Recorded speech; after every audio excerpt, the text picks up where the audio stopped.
বিশ্ববিদ্যালয় পরিবারের সদস্য, কর্মকর্তা, কর্মচারীবৃন্দ, শিক্ষক মণ্ডলী, শ্রদ্ধেয় সুধী, দেশের মজদুরদের লড়াই যারা পরিচালনা করেন তারা ঐক্যবদ্ধ হয় এবং এই অঞ্চলে যে শাসক শ্রেণী বা বিভিন্নভাবে তারা যে জোটবদ্ধ হয় সাম্রাজ্যবাদী পরিবারের শক্তি। ইহুদি ধর্ম, খ্রিস্টান ধর্ম থেকে ইসলাম ধর্মের পরবর্তী রূপান্তর। আর এই উপমহাদেশে বৌদ্ধ ধর্ম না জানলে, হিন্দু ধর্মের ঐতিহ্যগুলি না জানলে সে এখানকার যে ধর্মীয় বিবর্তন এগুলো বুঝবে।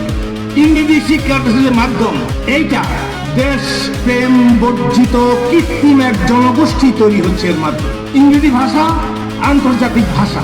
ইংরেজির মাধ্যমে বিশ্বের জ্ঞান আহরণ করে নিজস্ব জ্ঞান ভাবনার সমৃদ্ধ করা শিক্ষার বদলে কর্পোরেট হাউসের সেবা কর্মীতে পরিণত করা হচ্ছে।